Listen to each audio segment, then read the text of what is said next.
Bom dia, estamos juntos mais um domingo nessa escola bíblica dominical virtual. É o meio pelo qual eu e você podemos, nesse tempo de pandemia, de lockdown, estudarmos juntos a palavra do Senhor. Eu quero te desejar já nessa manhã um bom dia, que o Senhor te abençoe, que o Senhor te guarde. Amada igreja, que você seja nesse dia, todos vocês, irmãos e irmãs, sejam abençoados pela graça do nosso Senhor e Salvador Jesus Cristo. Estamos então numa série de mensagens que fala sobre disciplinas espirituais. E hoje falaremos sobre a disciplina do jejum. Mas antes disso, eu quero te convidar a louvar ao Senhor comigo, a levantar a sua voz em louvor, em gratidão ao único que é digno de todo louvor, de toda honra, de toda glória e de toda adoração. Venha comigo e louve ao Senhor.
Coroa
Amém.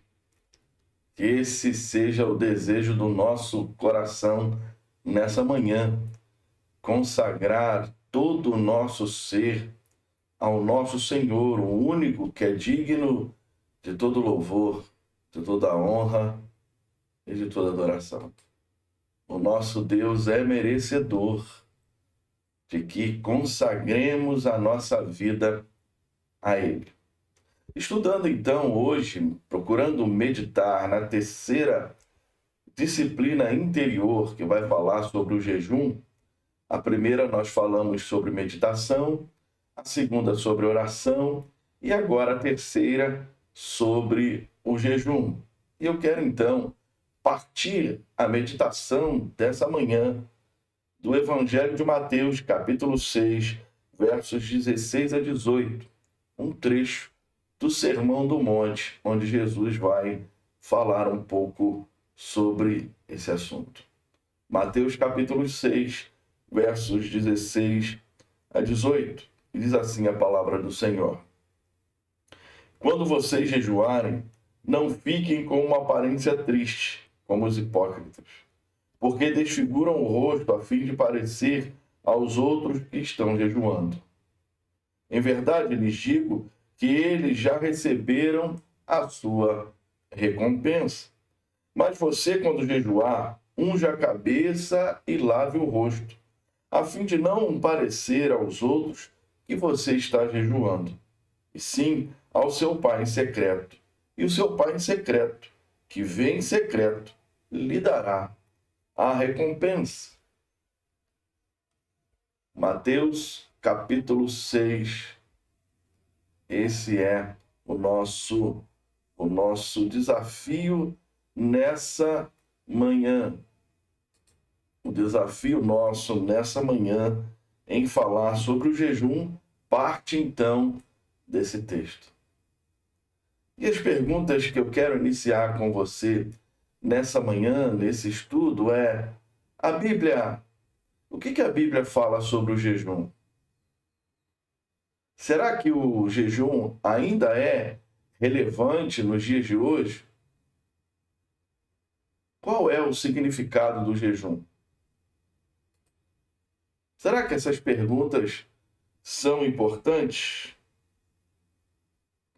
Será que, de fato, ao aprender um pouco mais, buscar um pouco mais conhecimento sobre o jejum, será que essas perguntas são importantes?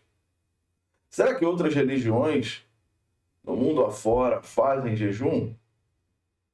Eu quero então começar a partir desse ponto para depois abordarmos um pouco o que o Senhor Jesus disse acerca do jejum. O jejum é então praticado por várias religiões do mundo. O judaísmo.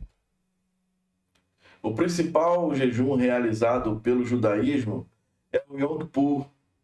É o denominado, chamado Dia do Perdão. E nele, eles têm abstenção de líquido, alimento, sexo, cigarros. Ele vai do amanhecer ao pôr do sol.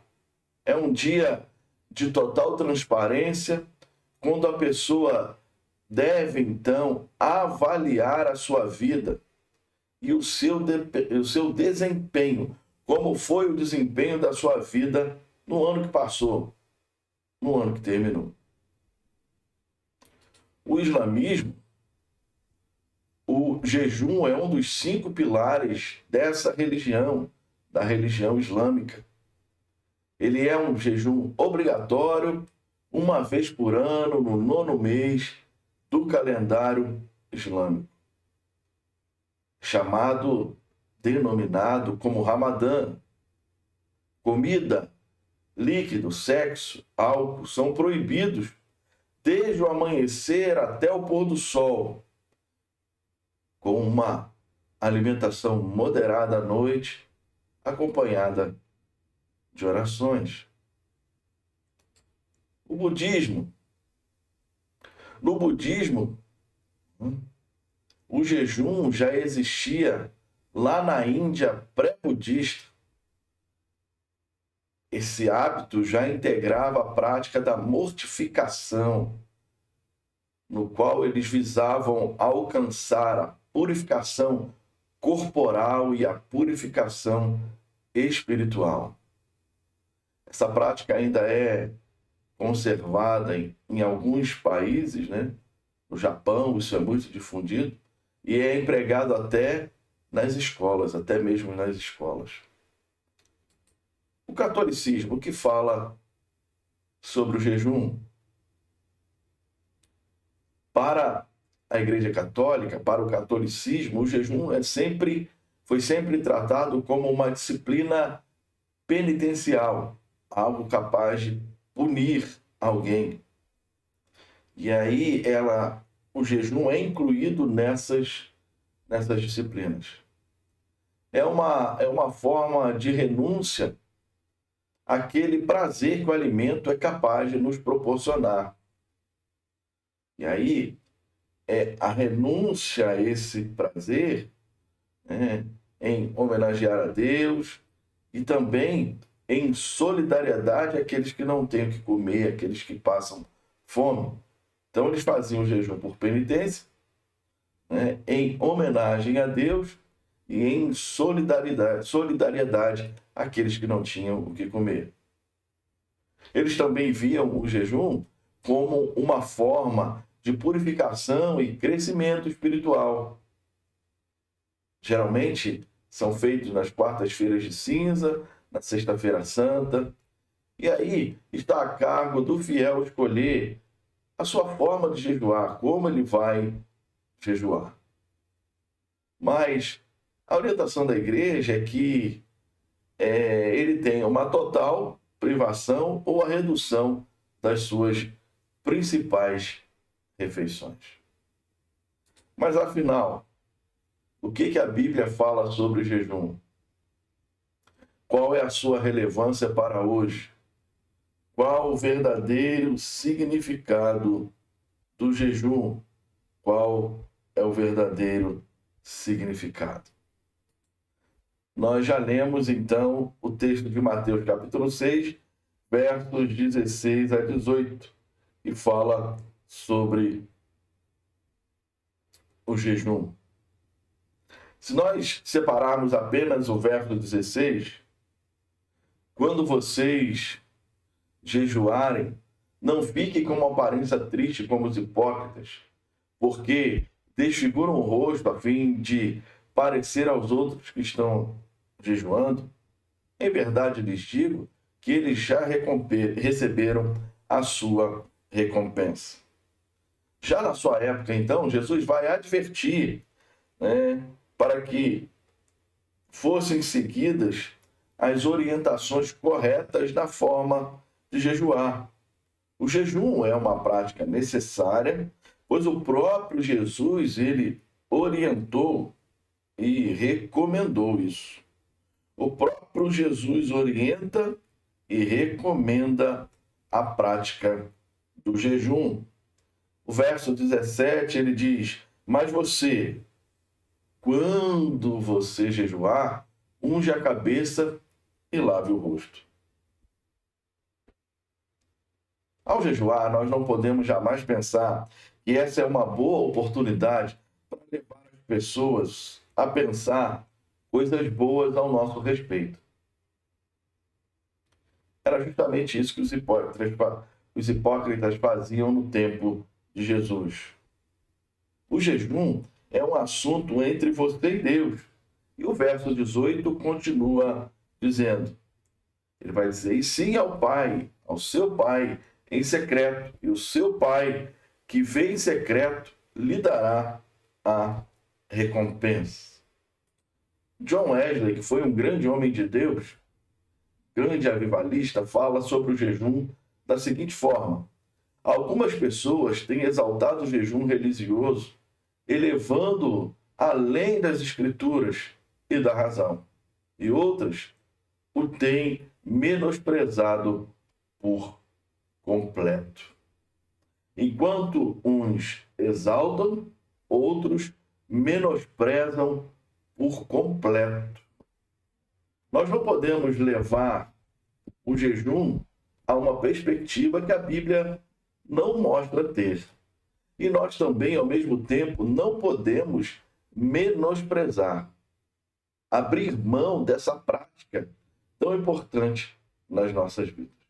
Para muitos cristãos, o mais próximo que se costuma chegar do jejum é quando se faz um exame de sangue, uma privação ali compulsória.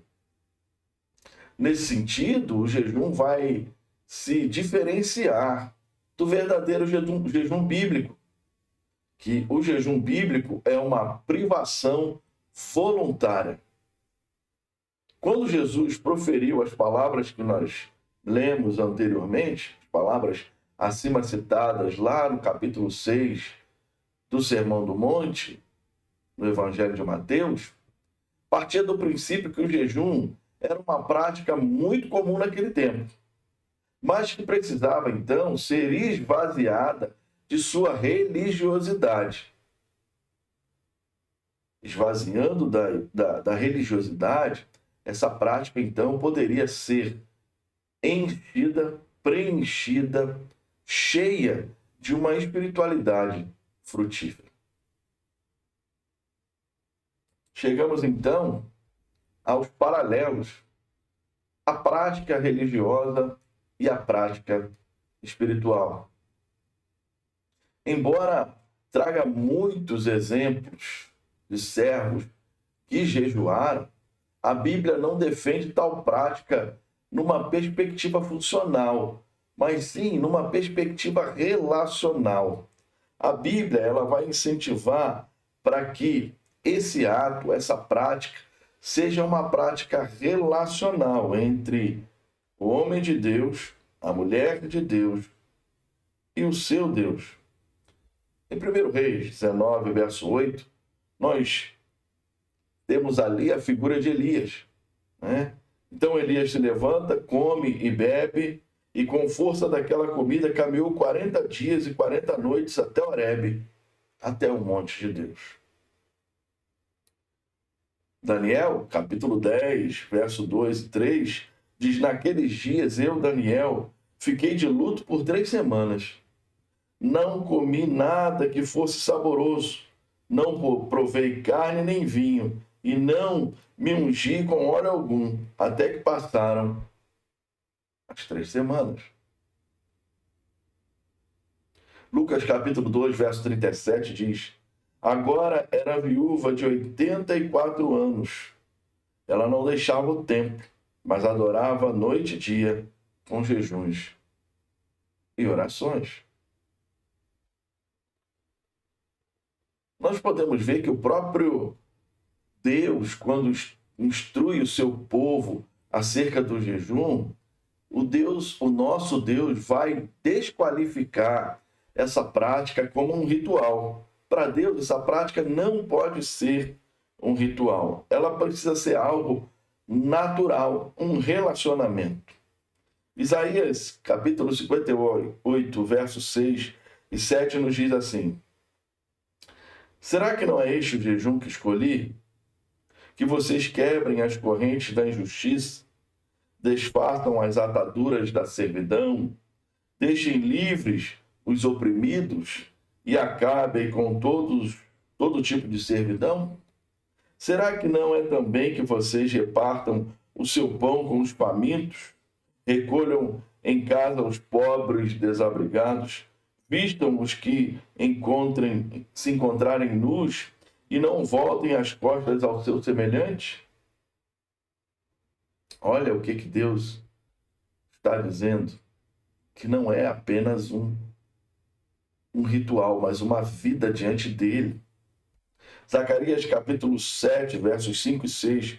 Pergunte a todo o povo desta terra e aos sacerdotes: quando vocês jejuaram e prantearam no 5º e no 7º mês, durante esses 70 anos, será que foi realmente para mim que vocês jejuaram?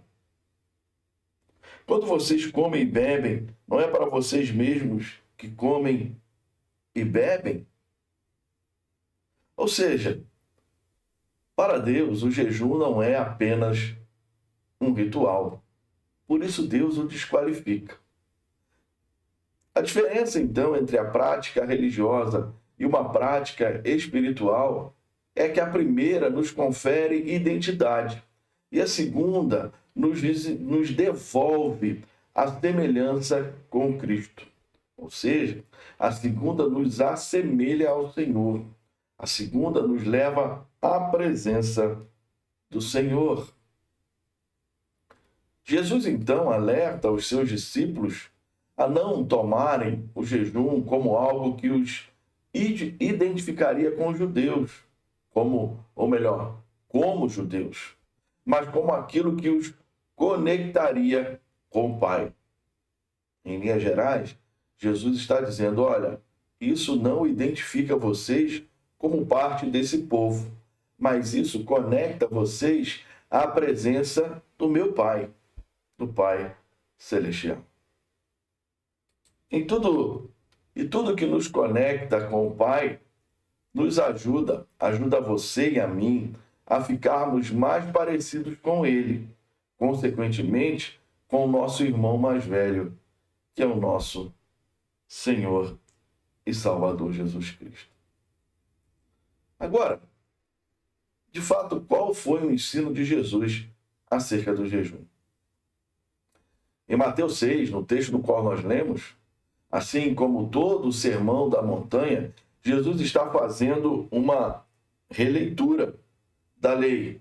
Jesus está lendo e aplicando a lei. É isso que o nosso Senhor está fazendo. Está lendo e aplicando a lei.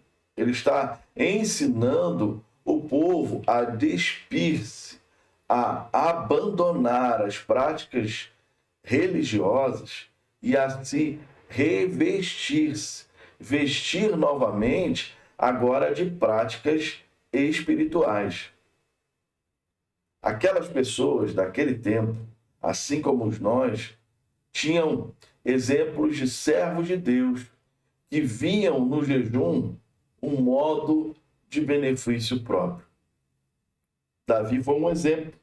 Em 2 Samuel, capítulo 12, verso 16, diz assim, e o Senhor feriu a criança que a mulher de Urias teve com Davi, e a criança adoeceu gravemente.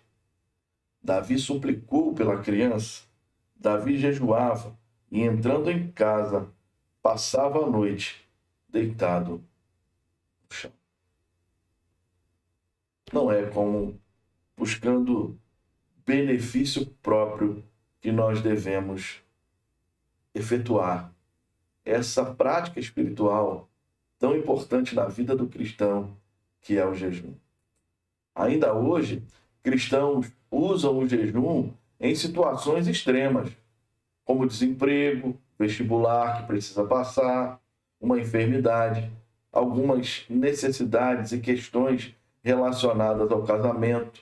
Alguma coisa não está indo bem, às vezes nós elevamos o nosso pensamento e imaginamos o seguinte, vou fazer um jejum para que eu possa alcançar esse mérito. Nós estamos errados, porque nada disso tem a ver, nada disso valerá se o jejum, o intuito, o desejo, a motivação do nosso coração em jejuarmos não for um ato de nos ligar a Deus, um ato de nos aproximar de Deus e produzir uma semelhança, produzir a semelhança dele em nós. E assim podemos ser capacitados a sermos agentes de transformação, naquela transformação que a gente acaba buscando. No texto que estamos, então, observando, Jesus nos dá um princípio básico para o jejum. A recompensa do jejum, o jejum será recompensado única e exclusivamente pelo Pai, e não por qualquer outra coisa. E não somente qualquer outra coisa, ou qualquer outra pessoa. Ou seja, quando jejuamos, Deus é a própria recompensa. Às vezes nós buscamos o jejum, a prática do jejum, para ali encontrar alguma segurança, alguma coisa que a gente possa se apoiar. Timothy Kelly diz o seguinte: a grande base da segurança cristã não é quanto o nosso coração está em Deus, mas o quão inabalavelmente o seu coração está em nós. O coração de Deus, em forma inabalável, está em nós. Mas afinal, o que é praticar o jejum? A Bíblia vai nos falar de diferentes jejuns. Ela vai falar de diferentes jejuns. A Bíblia vai dizer que há jejum de comida. Lucas capítulo 4, verso 2. Durante 40 dias, sendo tentado pelo diabo, nada comeu naqueles dias, ao fim dos quais teve fome. Aqui é o relato da tentação de Jesus no deserto. A Bíblia fala sobre jejuns de comida e bebida. Êxodo 34, 28. E Moisés esteve ali com o Senhor 40 dias e 40 noites. Não comeu pão nem bebeu água. Escreveu nas tábuas as palavras da aliança, as 10 palavras. A Bíblia também fala de jejum de alimentos específicos. Daniel, capítulo 1, verso 12. Daniel disse a ele: por favor, faça uma experiência com estes seus servos. Durante 10 dias, dê-nos legume para comer e água para beber. A Bíblia também fala de jejuns coletivos e jejuns individuais. Jesus, ou melhor, todo jejum nos leva à presença de Jesus, né? Mas jejum também curto e longo. Um exemplo de jejum individual, Atos 9:9. Esteve 3 dias sem ver, durante os quais nada comeu nem bebeu. E aqui fala de Saulo de Tarso, quando foi encontrado por Jesus na estrada de Damasco, os 3 primeiros dias depois daquele encontro, ele nada comeu nem bebeu. Fala também de jejum coletivo, Atos 13, de 1 a 3. Havia na igreja de Antioquia profetas e mestres: Barnabé, Simeão, chamado Níger, Lúcio de Cirene, Manaém, que tinha sido criado com Herodes o tetrarca, e Saulo.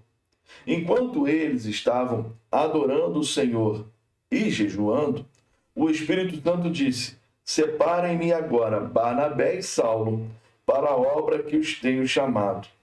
Então, jejuando e orando e impondo as mãos sobre eles, os despediram. Um exemplo de jejum curto, Esther, capítulo 4, verso 16. Vai e reúna todos os judeus que estiverem em Suzã e jejuem por mim. Não comam nem bebam nada durante 3 dias, nem de noite nem de dia. Eu e minhas servas também jejuaremos. Depois irei falar com o rei, ainda que seja contra a lei. Se eu tiver que morrer, morrerei. Um exemplo de jejum longo. 1 Reis 19:8. Então Elias se levantou, comeu e bebeu, e com a força de comida caminhou 40 dias e 40 noites, até Horebe, o monte de Deus.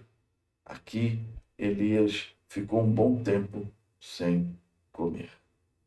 Em todas as escrituras, porém, só há exemplos de jejum de alimentos. Mas se nós expandirmos nossa compreensão de prática religiosa para a prática espiritual, talvez eu e você, nós consigamos ver outras privações voluntárias, privações que sejam de forma voluntária, como possíveis jejuns ao Senhor. Um bom princípio para começar essa prática é a ideia de dominar aquilo que nos domina. O que será que tem nos dominado hoje? Já parou para pensar se tem alguma coisa que tem dominado você nesse tempo? De que privações, voluntariamente, podemos nos valer para começar a jejuar?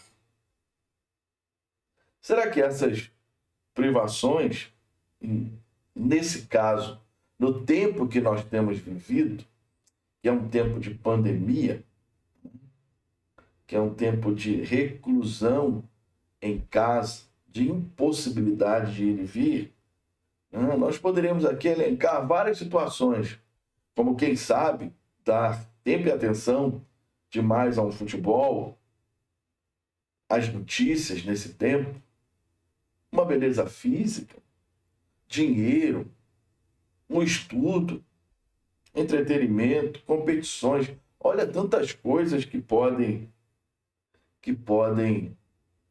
nos prejudicar. Do que temos alimentado nosso corpo, nossa mente e nosso coração nesse tempo. Eu quero te convidar a refletir nessa hora, a pensar do que temos alimentado o nosso corpo, nossa mente e o nosso coração nesse tempo. De que privações voluntariamente podemos nos valer para de fato começarmos a jejuar? Será que há algo que possamos fazer? E aí eu quero ver com vocês o jejum como um regozijo interior. E Agostinho vai falar justamente sobre isso. Ele associa o jejum ao que ele chama de regozijos interiores. Ele vai se basear, então, no fato de que Jesus mandou os discípulos, ao jejuar, ungirem a cabeça com óleo, o que, segundo Agostinho, é uma referência à alegria vinda de Deus. Ao abrirmos mão de alguma coisa que nos sacia, nós exercitamos, então, a satisfação que vem do nosso Pai e começamos a descobrir que o segredo de estarmos contentes e alegres em toda e qualquer situação está em Deus e não em nós. Paulo aos Filipenses, no capítulo 4, verso 12, vai dizer, sei o que é passar necessidade e sei também o que é ter em abundância. Aprendi o segredo de toda e qualquer circunstância, tanto de estar alimentado como de ter fome, tanto de ter em abundância como de passar necessidade. Paulo diz essas coisas com propriedade porque o seu coração não estava nas coisas, e sim o Senhor que estava acima de toda e qualquer situação. Quando você e eu e você, jejuarmos, precisamos ter um senso claro das verdades divinas e, assim, buscar uma maior compreensão das Escrituras. O jejum é a busca por Deus e sua ação transformadora. Jejuar é negar-se e buscar algo diferente. É algo que melhore todo o nosso ser. Jejuar é se achegar a Deus de forma voluntária e de forma humilde. O jejum faz parte de um conjunto de ensinamentos de Jesus que são de vital importância para nós, para o povo de Deus, para os servos do Senhor, que buscam ter um crescimento espiritual, que buscam ter uma relação ampliada, mais profunda com o seu Deus.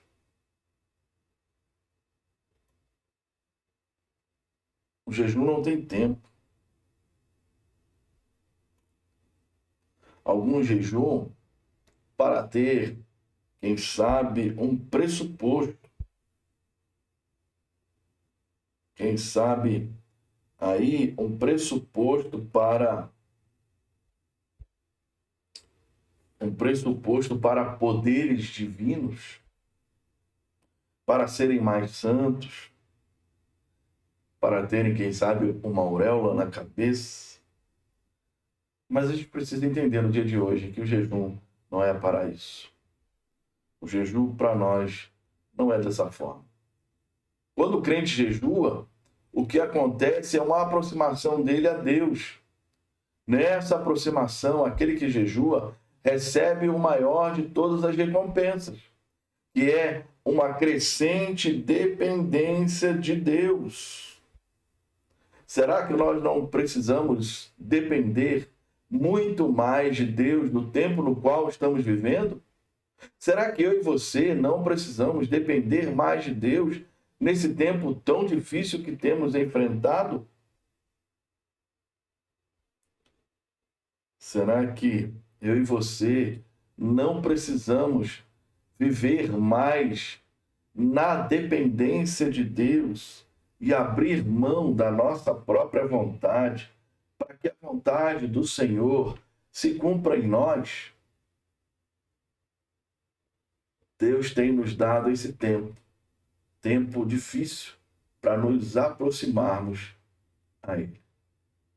Meditando na palavra, orando e agora jejuando. Diante disso, escolha quando fazer. De quantas refeições você irá se abster, daquilo que você precisa tirar da sua vida, como forma de jejum, em dizer para Deus que Ele é mais importante do que aquela situação que te cerca às vezes. Eu quero te convidar a, nesse tempo que temos vivido, intensificar os momentos de oração com Deus. Mas também quero te lembrar que a dependência de Deus, ao realizar a sua vontade, deve ser o seu objetivo ao jejuar. Que eu e você possamos, a cada dia, executar essa prática. Que eu e você possamos, a cada dia, buscar mais e mais a presença do Senhor e nos derramar diante da presença dEle. E que Ele, por sua infinita graça e misericórdia, nos abençoe. Eu quero então orar com você e orar por você no encerramento da nossa meditação nessa manhã. Pai, nós te louvamos. Tu que és o Senhor da nossa vida, o Deus da nossa salvação, o Deus que quer ter um relacionamento conosco. Senhor, nós sabemos que há tantas coisas que às vezes tentam nos tirar da tua presença, tentam nos afastar de ti, tentam ofuscar, Senhor, o nosso entendimento acerca da vida que o Senhor quer para nós. E em muitas situações nós nos tornamos religiosos, praticamos aquilo por simplesmente uma prática comum que foi incorporada na nossa agenda no dia a dia. Mas, Pai, nessa manhã eu quero te pedir que encarecidamente o Senhor, que é o Deus de toda graça, o Deus de toda misericórdia, o Deus de toda consolação, o Deus que nos ama, o Deus que enviou o seu Filho amado, o seu Filho Jesus, que o Senhor trabalhe em nós e que nós possamos, dia após dia, começar a aplicar essas disciplinas aos nossos corações, a disciplina da meditação na tua palavra, a disciplina da oração e a disciplina do jejum. não como uma penitência, mas como um ato voluntário de ir à tua presença, de consagrar a vida ao Senhor, para que possamos ter a cada dia mais do Senhor em nós. Pai, ajuda o teu povo nessa manhã. Ajuda os meus irmãos queridos. Ó Deus, e que possamos ser a cada dia um povo que ouve, um povo que obedece e um povo que pratica a sua palavra para a glória do teu nome. Obrigado, Deus, por essa manhã. Deus, dê aos meus irmãos, Pai, um domingo cheio da tua presença e que possamos mais tarde nos reunir, mesmo de forma virtual, para cultuar e celebrar aquele que é digno de todo louvor, de toda honra, de toda glória e de toda exaltação. Ao único que é digno de receber a força, a glória, a honra, o poder. Ao Senhor nessa manhã, nós louvamos, exaltamos e engrandecemos. Obrigado a Deus por mais esse momento, no nome de Jesus. Que você então tenha um domingo cheio da presença do Senhor. Que Ele te abençoe e te guarde. Fique em paz. E lembre-se, nós temos uma viva esperança, no qual podemos nos agarrar e viver nesse tempo, em meio às lutas e às dificuldades da vida. Que Deus te abençoe. Um ótimo domingo. Fique em paz.